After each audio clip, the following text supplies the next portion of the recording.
Hello, my name is Rose Kensington, and I wasn't supposed to survive. They said I was too fragile, too emotional, too naive to handle the family legacy. So while I lay unconscious in a hospital bed, tubes in my arms, unable to speak, my sister whispered into the phone with my husband. "Transfer the lake house now," she said. "She won't make it past noon." They declared me dead. Before I stopped breathing, they erased my name from the will, held a memorial I wasn't invited to. And worst of all, they smiled through it. But what happens when the woman you tried to bury wakes up? I've always believed silence had its own sound. A room full of whispers can feel louder than any scream. That morning, at least I think it was morning, my ears caught something I wasn't supposed to hear, not as a sister, and definitely not as a wife. The beeping of the heart monitor had become the rhythm of my half-conscious world. I couldn't move, couldn't speak, couldn't scream. But I could hear, "I'll end her by noon." The voice was familiar, low, steady, calculated. My sister, Isolde. She wasn't crying. She wasn't afraid. She was just deciding when I would stop existing. "I'll end her by noon." The words didn't register at first, not in the way they should have. It's strange how the brain tries to protect itself from shattering, even while it's already broken. I lay there, helpless, tubes in my arms, oxygen pumped into my lungs, a body that wouldn't respond. But my mind was screaming. And then the second voice, it wasn't hers. It was him. Darian, my husband. He didn't interrupt her, didn't gasp, didn't even shift in his chair. I know that silence. It's the silence of complicity, the kind that doesn't need to say a word to admit guilt. "Transfer the lake house now," Isolde added. Cold, efficient. She wasn't killing me out of passion or rage. This was business. The lake house. My father's legacy. My home. But my name. My breath caught in my throat, but my body still refused to cooperate. I couldn't even blink. But inside, something cracked. Not from fear, not from pain, from realization. This wasn't grief. This was greed. This wasn't about me dying. It was about what they would own once I was gone. I tried to move. I tried so hard I thought my brain would bleed. But nothing answered me. I was trapped. Alive, but buried beneath still skin. A day passed, or maybe more. I can't say for sure. But at some point, Darian came back. He held my hand like he used to when we'd sit on the porch at the lake house, talking about our retirement plans. His voice dropped to a whisper. "You were always so gentle," he murmured. "Maybe this is mercy." He kissed my forehead like I was already a memory. That same afternoon, I heard the nurse talking on the phone at the foot of my bed. "Mr. Whitlock has requested full authority over the estate," says Mrs. Kensington's condition is irreversible. We need the guardianship signed off before Friday. I don't know what hurt more, the lie or how easily it came. That night, the hospital TV buzzed quietly in the corner. I caught the end of a news clip. The Kensington Foundation is planning a small memorial for Rose Kensington, the late daughter of Richard Kensington, beloved founder of the Kensington Legacy Fund. Late, as in dead. They were erasing me in real time. A ceremony was held, one I wasn't in. A memorial brochure was circulated online. My name was misspelled. A press release declared Darian acting executor and primary representative of the Kensington estate. I was gone. On paper, I no longer existed, yet I was still breathing. Barely, but breathing. He still wore his wedding ring. He was still legally my husband, but he was no longer mine. Darian had switched sides in a war I hadn't even known we were fighting. The irony? I thought I'd lived a peaceful life. Never stirred drama, never chased control. All I wanted was to keep the lake house, the place where Dad taught me to fish, the cabin where I cried after my first heartbreak, the kitchen where I cooked Thanksgiving dinner just 3 months before he passed. But that house had become something else, a prize, a symbol, a threat to my sister, who had always hated how our father looked at me, with softness, with trust. She once told me, "Dad gave you all his affection, and me all his expectations." I hadn't understood the weight of that until now. She didn't just want the house. She wanted to delete the part of our history where I existed. But I remembered. Even if they scrubbed my name off every document, I remembered. I remembered Dad's letter, the one he left me in the cedar box upstairs, the one I never got the chance to read after his funeral. Isolde had taken it, saying she'd file it properly. Of course she had, but I knew its contents. Dad had told me once while sipping coffee on the porch, "If anything ever happens to me," he'd said, "don't let anyone tell you that house wasn't meant for you. It holds your soul, Mayros." I closed my eyes that night, not in defeat, but in decision. If I was going to survive this, it wouldn't be by crying out. It would be by listening. And then, one afternoon, I think it was raining, I heard them again. The nurse and another voice I couldn't identify, standing just outside the doorway. "They're going to push for medical guardianship this week," one said. "She hasn't responded in days." A beat of silence, then a sigh. "Let's get the papers ready. Isolde wants everything wrapped up before the end of the quarter." The end of the quarter. My life was a fiscal deadline. I focused everything I had left on one goal, one signal, one rebellion. Move, just one twitch, a finger, a toe, anything. And then, it happened. My right index finger, barely noticeable, shifted 1/4 of an inch. But it moved. The muscle in my finger had twitched, just once, but it was enough to rattle the silence I'd been stuck in for days. I wasn't sure if anyone had noticed. The nurse had come in shortly after to check my vitals, but she hadn't mentioned a thing. No sudden joy. No panicked call for a doctor. Nothing. And that was fine with me. If I was coming back to life, I'd rather do it quietly. That night, as the fluorescent light overhead buzzed, a storm rolled in beyond the hospital window. I could smell the faint dampness in the air. Lake Tahoe had that scent of pine and cold water that seeped into everything. It reminded me of home, of the lake house, and just like that, a memory grabbed hold of me. It had been the last summer with Dad, the last time the house felt alive. We had spent that week fixing the dock. His hands still knew how to do everything, drive in screws, sand down warped boards. Mine fumbled next to his, but he never said a word about it. He just smiled like he was passing something on. "You see that porch swing?" he said one evening as we sat with our coffee mugs balanced on our knees. "That's where I decided I wasn't going to sell the house." "Sell it?" I asked. "You were going to sell it?" "Briefly, years ago." But I thought, if I ever have to leave this world without saying goodbye, I want someone here who understands what this place means. And that person is you. It wasn't the first time he'd said something like that, but it was the last time he said it out loud. I remember feeling like he was handing me something invisible, something no one else could see. Not a document, not a deed, but something deeper. That house was never just wood and glass. It was legacy. It was roots. It was every quiet morning we spent fishing off the dock before the sun came up. Now it was a logo in a marketing video. The next morning, the nurse turned on the television in my room. She didn't ask if I wanted it on, just assumed I might want noise. And there she was, Isolde, standing in front of the lake house, now renamed the Kensington Wellness Retreat. She wore her usual white blazer and soft makeup, just enough to look natural, just enough to scream control. A soft instrumental played under her speech. "We're proud to open this sanctuary for those seeking healing, solitude, and renewal. This home once belonged to our beloved father, Richard Kensington, and we've transformed it into a haven." I stared at the screen. The walls were the same. The swing was gone. The dock had been replaced by a polished yoga deck, but the bones of it, the bones were mine. Then the screen shifted to a photo. Our family. Dad in the center, smiling. Isolde on one side, and where I should have been on the other, blurred. Cropped out just enough to make the image balanced, they said in the caption below. Balanced. Balanced without me. I didn't blink. I didn't cry. I just watched. The voiceover continued.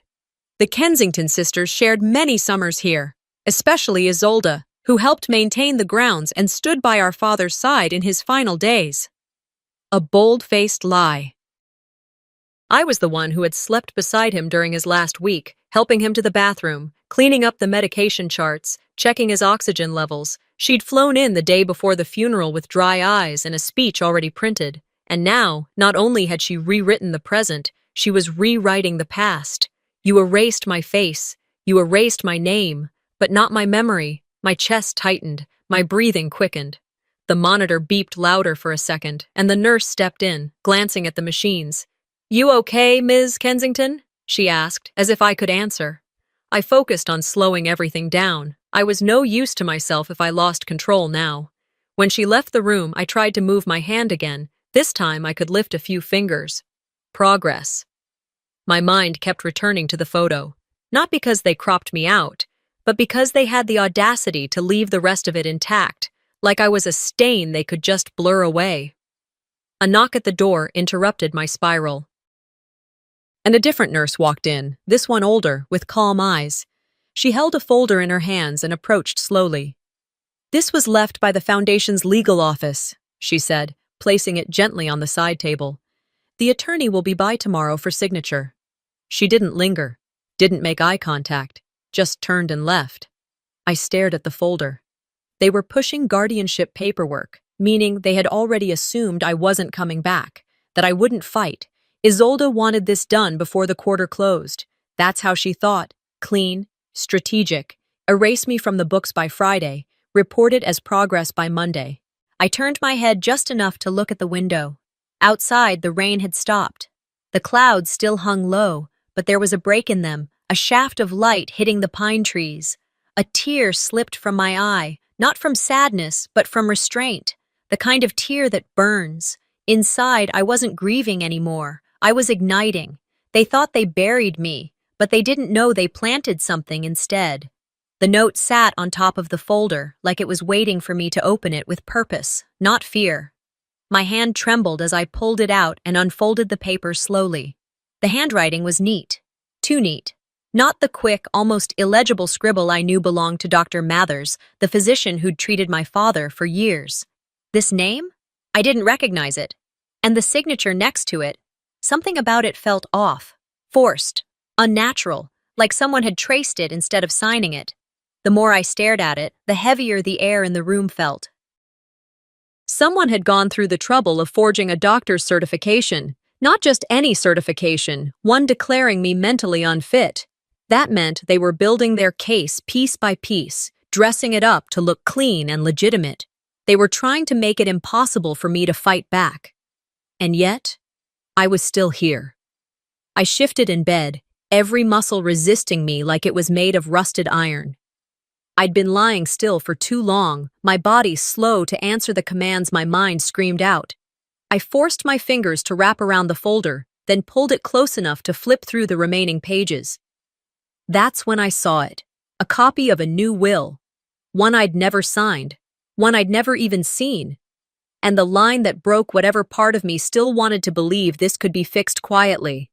All property and assets, including the Kensington Lake House and trust holdings, are hereby transferred to Isolde Kensington. My breath caught, but I didn't panic this time.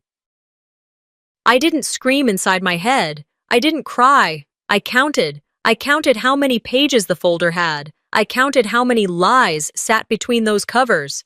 And I began making a list. Names, people, places, events. Anything I could recall that might help me prove what I already knew was true. I didn't just lose control of my name. I had been deleted, and they were planning to seal the file before I could do anything about it, but I had one thing they didn't expect. Memory. It wasn't perfect. Some of the recent weeks were foggy, as if viewed through dirty glass, but the months before that, they were sharp. Too sharp. And my father's voice, clear as ever. Don't ever let someone else define your story, Mayrose. You're the only one who can finish your chapter. That memory carried me back to one specific moment. About a month after his funeral, I had gone to the family's longtime legal advisor, Mr. Fallon, to ask for a copy of Dad's original will. The receptionist at his office had looked up at me over her glasses, blinking like I was some ghost. "I'm sorry, Ms. Kensington, but, Mr. Fallon is unavailable at the moment." "I'll wait," I told her, adjusting the collar of my coat. "It's important." She hesitated, then said something that made my skin prickle.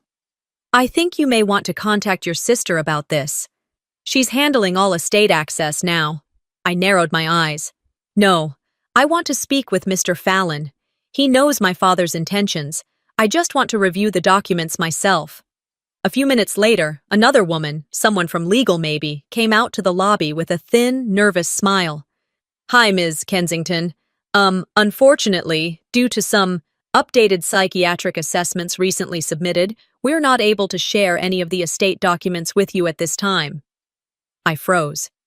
Excuse me? There's been a motion submitted that, temporarily limits your legal access pending review.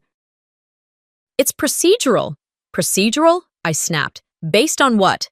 I haven't been diagnosed with anything. She held her hands up, palms out. I'm just relaying the legal position we're obligated to uphold, ma'am. If you'd like, you can follow up through your appointed guardian. That name landed like a hammer. Isolde, I said. The woman didn't respond, didn't have to. I had walked out of that office feeling like the floor had dropped out from under me. I didn't call anyone after that. I didn't fight it. I just went home, curled up in bed, and tried to pretend that none of it had happened.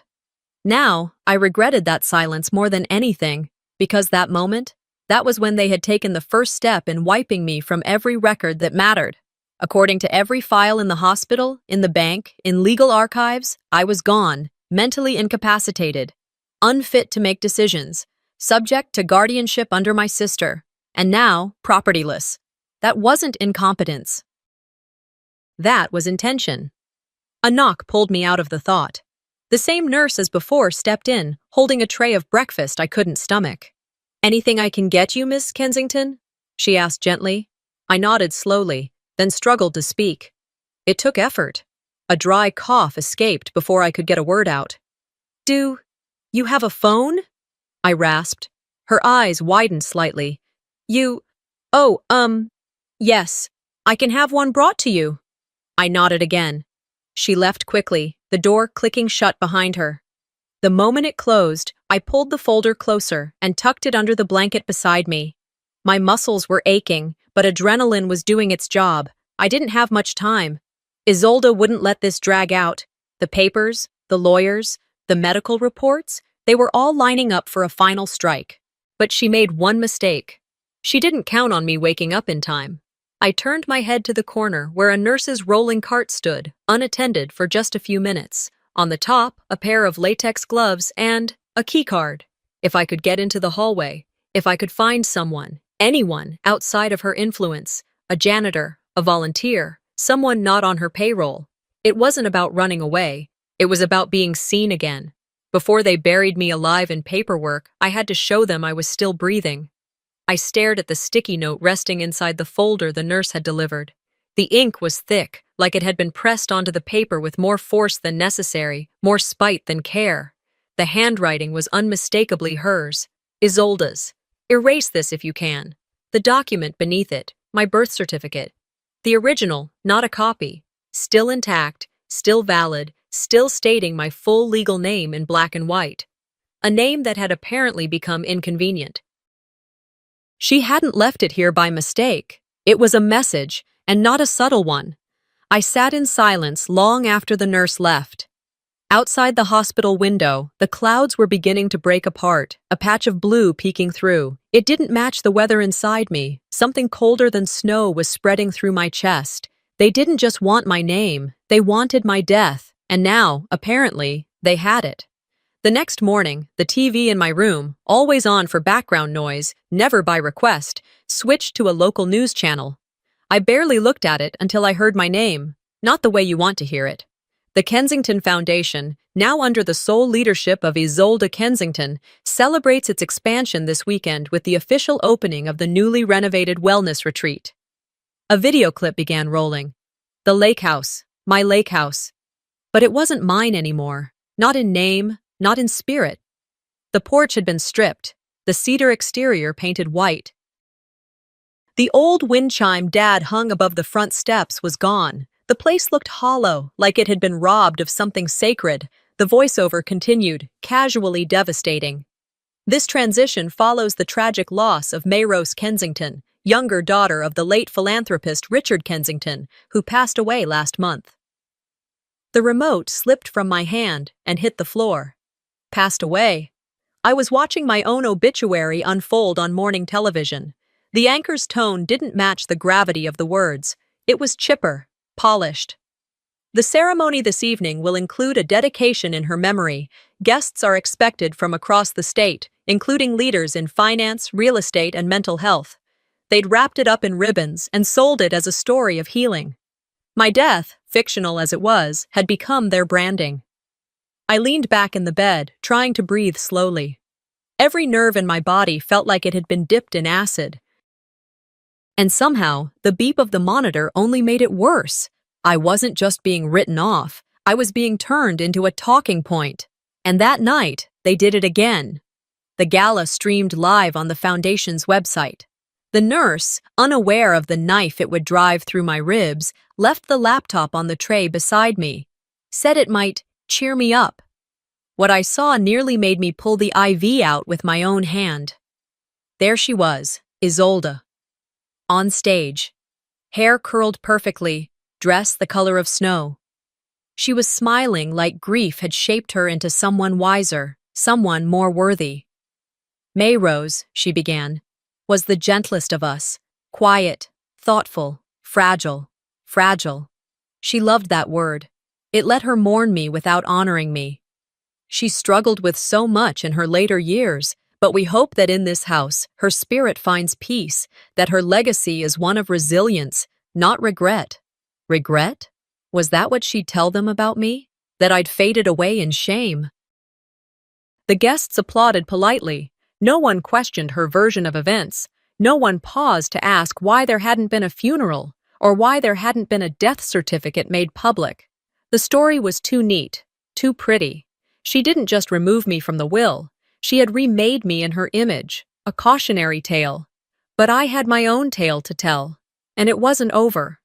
I closed my eyes, trying to push the heat down before it boiled over. I had to stay calm. Everything inside me wanted to scream, wanted to claw through the window and yell, "I'm not dead!" Instead, I reached again for the folder she'd left, because that was her mistake. She was so sure I'd never get up again that she didn't mind leaving the evidence right at my feet.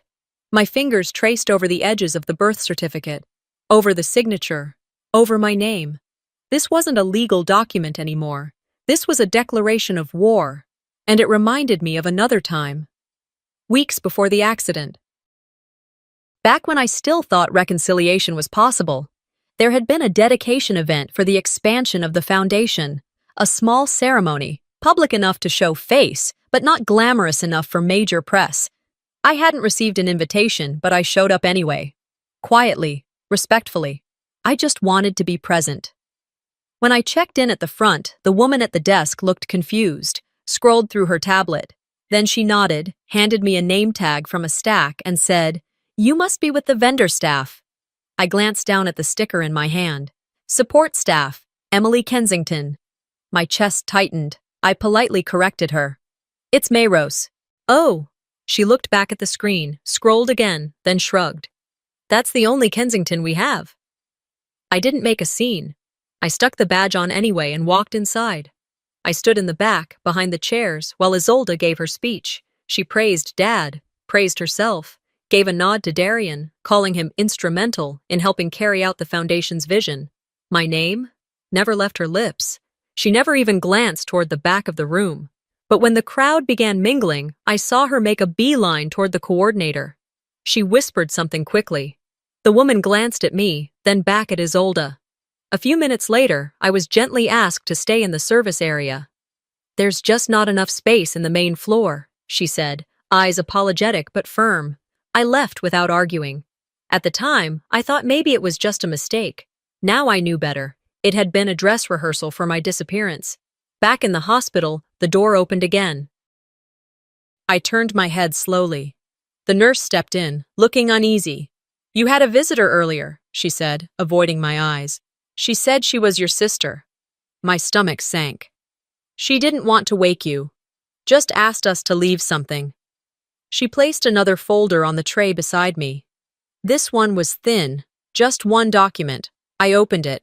My birth certificate. The real one. And on top of it, stuck like a brand, that sticky note. Erase this if you can. Isolde never did subtle. She didn't need to be. She thought I was finished, but she forgot something important. Dead women don't make plans, but I did. The envelope still sat there, torn at the corner, the name, Mr. Fallon, attorney at law, barely legible through the crease. It wasn't much, but it was enough to point me in the right direction, enough to remind me that I wasn't done yet. I hadn't been sleeping. Not really.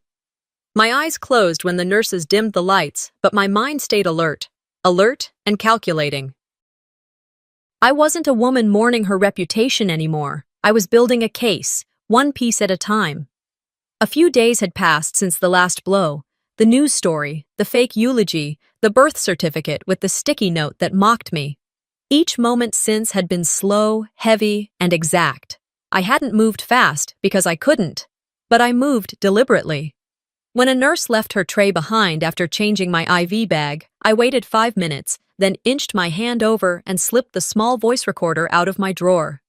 It was old, one of Dad's, something he'd used back when he still kept his interviews on tape. I'd tested it earlier by recording the beeping from the heart monitor.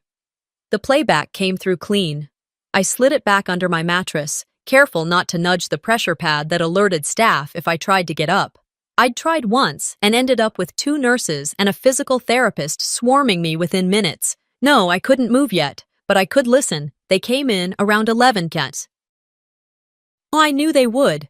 Darian walked in first, like he owned the place. He wore one of those dark suits that never wrinkled. His wedding band still on, like it meant something. Behind him came Isolde, heels clicking softly on the floor. Not rushed, not careful, just practiced. Neither of them noticed the recorder. I kept my eyes closed, my breathing steady. I was careful to look unaware. Darian stood beside the bed and looked at me like a contractor inspects a wall he's about to tear down. She doesn't look worse, he muttered. But not better either. Isolde sighed. She hasn't been conscious in weeks. The longer this drags on, the harder it is to keep everything in motion. She signed nothing, Darian said flatly. She doesn't have to, Isolde replied. Guardianship is set. The banks are processing the final transfers. All we need is Fallon's signature to release the Monaco property. Lake House is already reassigned. Darian crossed his arms. I still think this could come back to bite us. She's not legally dead. She's functionally dead, Isolde snapped. And the minute she is, we can close everything.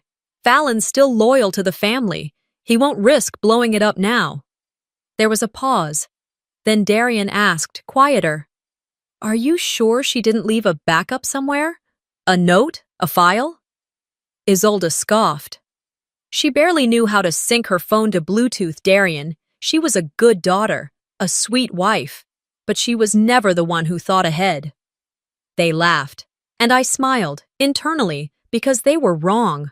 I'd always known I wasn't the smartest in the room, but I'd been underestimated all my life, and that had become my advantage. After they left, I waited until the night shift changed before I pulled the recorder back out. I played the audio with headphones I'd swiped from the supply drawer the day before. I listened to the entire exchange, every syllable, every lie. It played back clearly. My voice didn't appear in it once, which was perfect. This wasn't my confession. It was theirs. That night, I barely slept. I didn't want to. I stayed awake long enough to wait for the administrative nurse to begin her 5 a.m. rounds. When she walked in, I feigned a bit more awareness than before, enough to signal progress, not enough to trigger a protocol. She smiled. You're improving, she said, marking her clipboard. I need a favor, I croaked, voice scratchy but steady. She looked startled. What is it? I need to contact Mr. Fallon, the family attorney. She hesitated. You're not cleared for— Please, I whispered. I'm of sound mind. You don't need to believe me. Just give him a message. Tell him I need to speak with him, urgently. And tell him the name of the doctor they claim signed my psychiatric certification. He'll understand. She stood frozen for a beat, then nodded slowly. Okay, I'll pass it on. No promises. It was enough. By midday, he called. His voice was dry, wary. May Rose? Yes, I said. My God, he muttered. You're alive. I'm a ghost, I replied. But I have evidence. I told him about the forged documents, the fake doctor, the guardianship papers I never saw, the transfer of the lake house, the voice recording. He didn't interrupt, not once. When I finished, he exhaled slowly. They've been using me as a pawn, he said. Everything came through Isolde, all signed, all certified. I never once thought to doubt it. You trusted her, I said gently, like I did. Silence stretched over the line. I'll be there tomorrow, he said finally, with a new notary and a recorder of my own. That night, I slept with the recorder under my pillow, and I didn't dream of drowning anymore. I dreamt of courtrooms, of spotlights, of microphones, of truth being louder than silence. When Mr. Fallon stepped into my room that morning, his expression held something between guilt and fury. He didn't speak right away, just pulled a chair up beside me and sat down with the kind of sigh you only let out when you've finally seen the full picture. He opened the folder slowly, like he was unveiling a grave. The first page sat there, crisp, unsigned, but clear. My name, everywhere. To anyone else, it might have looked like an old draft, a clerical mistake. But not to me. Not after everything I had lived through. Not after the fabricated will, the forged medical records, the obituary I had to watch on my hospital screen like a stranger. This document, was the original, the truth buried beneath a pile of lies, and it had my father's real wishes in his handwriting, with his notations, even down to the line he'd once said on the porch, to May Rose, for as long as she chooses to breathe. I looked up at Mr. Fallon. You read it? He nodded. Twice. I'm so sorry. I should have. You trusted her. I cut in gently. So did I. He leaned forward, elbows on knees. We're going to fix this. I'll make sure of it. But fixing wasn't enough anymore. I wanted it known. Isolde had spent months painting me as a problem. Fragile, absent, emotionally unfit. She hadn't just erased me, she made sure anyone who might defend me saw me as someone they were better off forgetting. But she had forgotten something. I was still breathing. And I had receipts. Literally. One of them lived in my memory. It came back clearly now, like a wound reopening. It was the Kensington Legacy Annual Gala, just a few weeks before my accident. I remember the envelope arriving in the mail. No return address, no personal note, just the program schedule and a small card with RSVP instructions. I almost didn't go. But something in me thought, maybe this was her version of a truce. A gesture. I had still been giving them grace then. Still clinging to the hope that we weren't completely broken. That night, I wore a navy dress, one my father had bought me years ago for a foundation dinner in D.C. I curled my hair and put on the pearl earrings my mother once said made me look expensive. As if worth came in accessories. When I walked through the main doors of the ballroom, no one recognized me. The check-in table was staffed by two women I didn't know. One glanced at the list, then handed me a lanyard with a tag already printed. Support staff, Emily K. I stared at it, blinked. I think that's supposed to be May Rose, I said, calmly. The woman looked at the badge again. Well, that's the only Kensington we've got under support. I bit the inside of my cheek. I could have corrected her, could have raised my voice, but the room was full of donors, colleagues, board members. I didn't want to be the story. So I clipped the badge on and walked in. The seating was arranged by contribution level, platinum, gold, silver. I wasn't seated in any of them. I was escorted to the back, near the service bar, behind a velvet rope. The servers looked at me with sympathy. One of them asked if I wanted a drink before the chaos began. I nodded. Champagne. Dry. No ice. Fitting. At 7:05 p.m., the lights dimmed. The MC walked out. The crowd settled. And then Isolde took the stage. She looked regal, of course, like a widow who had turned grief into leadership. She thanked the crowd, acknowledged their generosity, and then began a speech that sounded rehearsed to the syllable.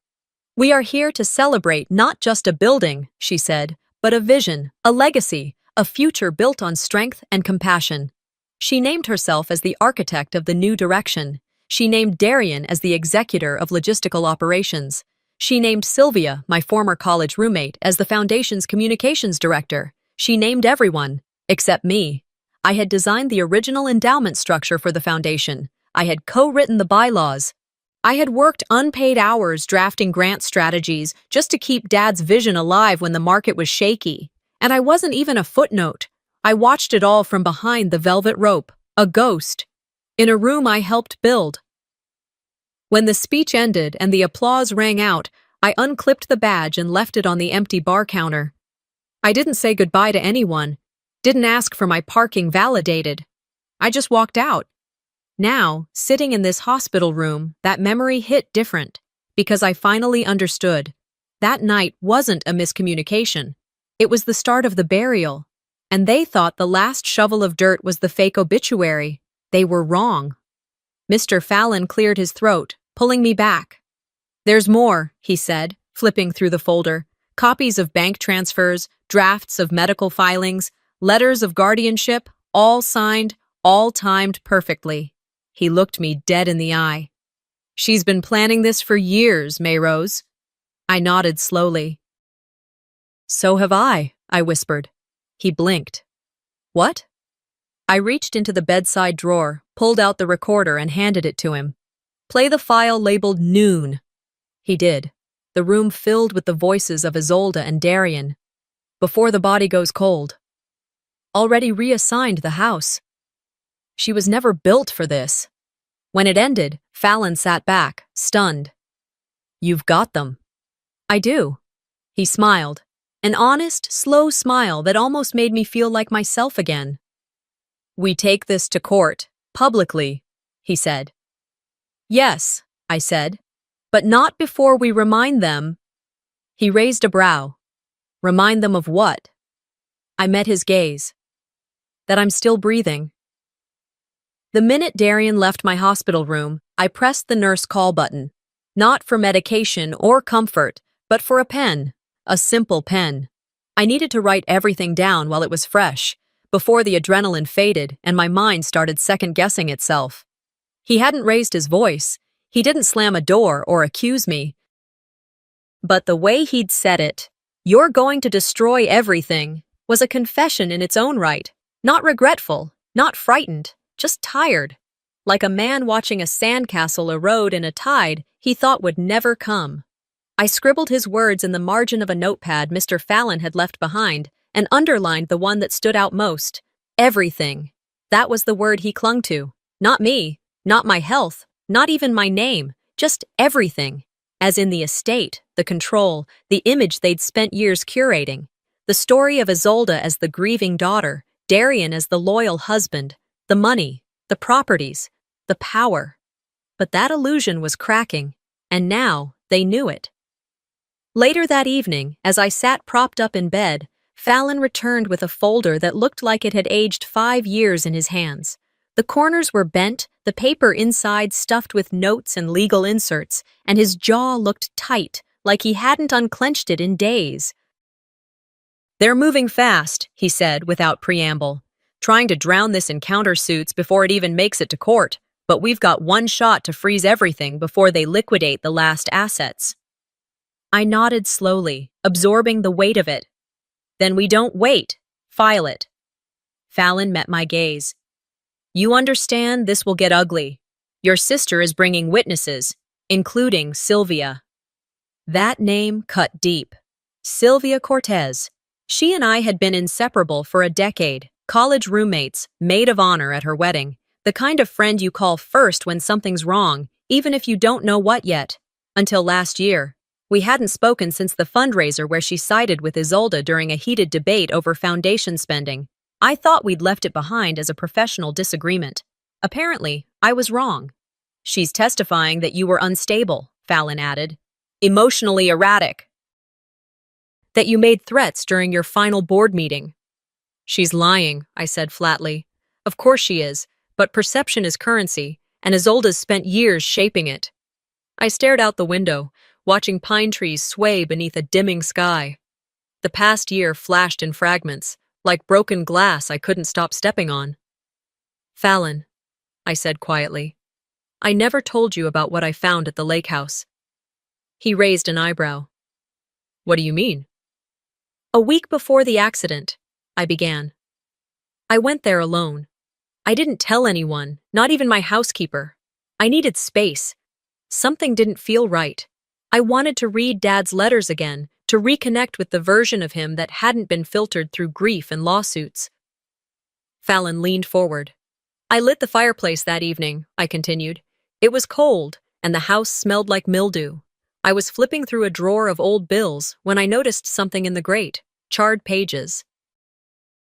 Ashes that hadn't fully burned through. Fallon's face tightened. I pulled them out with tongs. Some were tax records, maybe. But one, my voice cracked. One had his handwriting, his seal, the line that mattered. All properties, including the lake house, are to be given solely to Mayros. He closed his eyes for a beat. You're sure? I burned my fingers trying to save it, I said, pulling back the sleeve on my left wrist to show a faint scar. But the signature survived. You can match it. He reached into his briefcase, pulled out a scanned image, and laid it on the table beside me. We already did. My breath caught. It's real, he confirmed, and admissible. The next morning, he filed the injunction. By noon, every Kensington account was frozen. The legal press caught wind within hours. And then, the vultures came circling. News vans began idling outside the hospital. Reporters tried to sneak in disguised as delivery men. One even pretended to be a cousin. Security tightened, and I asked to be moved to a private wing. Fallon arranged it within the day. That night, I sat alone in my new room, quiet, dark, and safe for the moment. I turned on the TV, not out of habit, but to witness the fallout.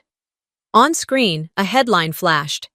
Kensington estate frozen amidst legal scandal. Younger sister resurfaces in inheritance battle. Isolde's photo appeared. So did mine. An old college picture, grainy but defiant. The article speculated wildly. Was I back from the dead? Had I been hiding? Was this a smear campaign?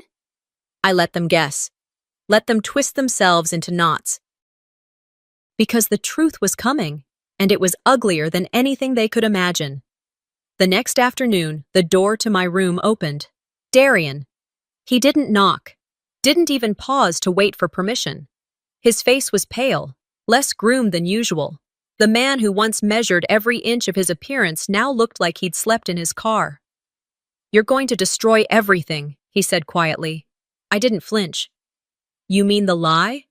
He stepped closer. We were protecting the foundation, the family name. You wouldn't understand the pressure we were under. Oh, I understand pressure, I replied. Like watching the man I married sit silent while my sister declared me mentally unfit. He looked down, jaw tightening. It wasn't supposed to go this far. But it did, I said. Because you let her convince you I was a threat. He looked me in the eye for the first time since walking in. You'll ruin all of us. You helped erase me, I said calmly. Now I'll erase your illusion. His mouth opened, then closed. No argument left. And in that moment, I saw what he really feared. Not prison, not shame. Exposure. I let him leave without another word, because I didn't need to say anything more. The next time I spoke would be in court, and this time, everyone would hear me. The courthouse smelled like pine cleaner and nerves, polished wood everywhere, everything meant to look respectable, dignified. But beneath that, there was the kind of tension you only feel in courtrooms where family sues family. Not over money, really, over meaning. Fallon had picked me up early that morning. I'd insisted on walking in under my own power. No wheelchair, no cane. I wanted every camera outside those doors to see that I was alive, not just breathing, but standing. You're sure you're ready for this? He asked as we pulled into the parking structure behind the building. I glanced down at my hands. The right one still trembled if I pushed it too far, but it could hold a pen and a truth. "I've never been more ready," I told him. Inside, the media had already swarmed the steps out front. Fallon's assistant took a back exit to hand off a brief statement to the press. "No comment until testimony," it read. We didn't need headlines today. We needed facts. The moment we stepped into the hallway outside the courtroom, I saw them. Isolde. In white, of course. Always white. Like purity had something to do with color. Her expression was unreadable. Maybe she thought she could still outmaneuver this. Or maybe she didn't think I'd show at all. Darian stood behind her, hands in his pockets, jaw set. No tie. No confidence either. When they saw me, Isolde blinked, just once, but that was enough. The courtroom was already half full. Legal staff, press observers, 2 rows of people from the foundation. Board members, I assumed. Faces I hadn't seen in years. Not since they stopped inviting me to strategy meetings and started transitioning leadership. The judge entered. A woman in her 60s, stern but fair. She glanced around the room, took one look at me, then nodded. "Let's begin."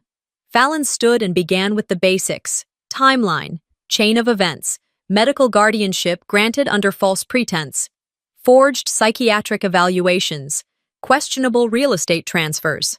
Then he handed over the flash drive.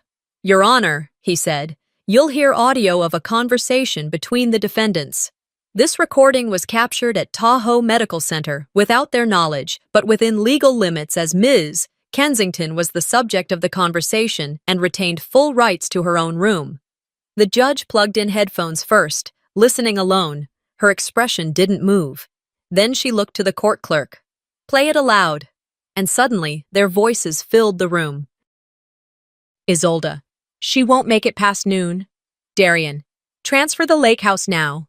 Isolde again. "No witnesses, just paperwork." The silence that followed was louder than the audio. I didn't look at them. I kept my eyes straight ahead. I didn't need their reactions. I needed the record to show what they'd done.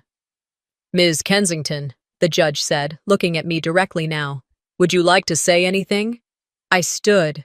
My legs wobbled, but I held on to the rail in front of the bench. "I remember everything," I said. "Every lie, every decision made while I was sedated, every signature that wasn't mine, every story told about me as if I were too broken to speak for myself." I looked at Isolde, who wouldn't meet my gaze, and I forgive none of it. There was no dramatic gasp, no gavel slamming, just stillness. Fallon stepped forward again. "If it pleases the court, we have one final piece of evidence." He pulled out the burned document I'd found in the fireplace, the one they had tried to destroy. The signature, charred but intact. Dad's seal still faintly visible in the corner. "The court has already confirmed its authenticity," Fallon said. "It names Ms. May Rose Kensington as the sole heir of the lake house and of the original Kensington Trust." The judge took a moment before responding. "Effective immediately, all asset transfers are frozen, powers of attorney rescinded. The estate returns to its original designation under this document." She paused. "And based on the recording and submitted testimony, I find probable cause for fraudulent manipulation of legal guardianship, forgery, and attempted misappropriation of estate." Gasps this time. Real ones. Isolde's face had lost all its color. Darian looked like he might be sick. But me? I stood a little taller, because for the first time in months, maybe years, I had won without yelling, without stooping, without erasing anyone. I had done what my father taught me. Let the truth do the talking.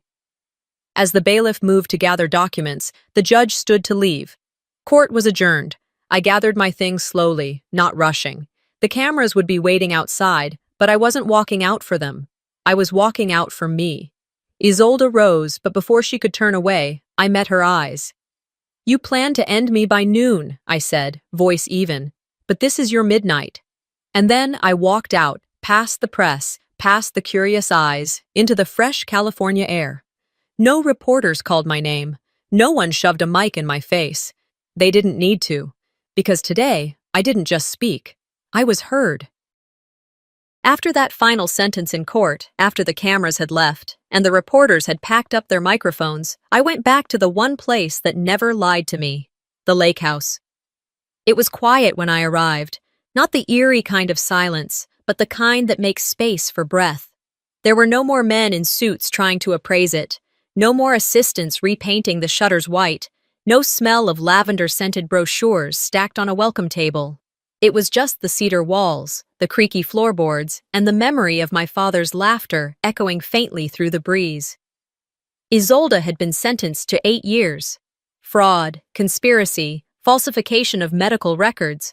It was a hard fall from grace, even for someone who'd built her life on pretending she never stumbled. The courtroom hadn't needed much persuasion. Between the audio files, the forged documents, and her blatant financial maneuvers, even her own legal team seemed relieved when it was over. Darian didn't fight. He signed a plea agreement, turned over every asset that wasn't tied up in prenups and corporate shells, and vanished. The last time I saw him was through the rearview mirror of Fallon's car, standing outside the courthouse alone, hands stuffed in his pockets, watching the world forget him. Sylvia disappeared. No one heard from her again. Rumor had it she moved to Oregon, changed her name, started teaching part-time at a community college. The silence, in her case, was enough. There are some betrayals that don't require jail time to haunt you. Just a mirror. The court gave me everything, not as a gift, not as sympathy, but as restitution. The lake house came back into my name, but I didn't want it to be what it was before. I didn't want it to be just mine, so I changed it. 1 year after the trial, I stood at the front door of what was now called the Second Voice Foundation. The carved sign my father had made decades ago still hung crooked above the porch, though I'd asked the team to leave it that way. Imperfection had a place here. Inside, the rooms had been softened with warm throws, bookshelves, and natural light. There was a sitting area in the sunroom for journaling. A small library with donated books on healing, memory, and reclaiming narrative. A kitchen that always smelled like cinnamon and strong coffee. The house had once been a refuge for me. Now, it belonged to women who had nowhere left to go. Women who'd been erased by husbands, mothers, brothers, courts. They came here quiet, with eyes that avoided mirrors, voices that cracked when asked even simple questions. But over time, they softened. They sat by the fire and told stories no one else had believed. And the house listened. Photos lined the hallway, many of them donated by the women who passed through. One wall, however, held only 3 frames: my father's portrait, one of the lake house in winter, and the only photograph of me that had survived all the years of manipulation, untouched, unfiltered. It had been hidden behind an old painting in my father's study, found by a contractor during renovation. The frame was cracked, but I kept it that way. Scars made things real. That afternoon, I sat in the reading nook beside the fireplace. A quiet hum of conversation floated in from the kitchen, where 2 residents were talking about soup recipes. My fingers ran along the edge of an envelope I hadn't opened until now. It had been given to me by Mr. Fallon after the court proceedings, a sealed letter he'd forgotten my father left behind. The paper inside was yellowed but still strong, his handwriting unmistakable. Mayrose, if they ever try to rewrite your worth, burn their lies with your truth. This house is yours. But more than that, your voice is. Don't let them teach you silence.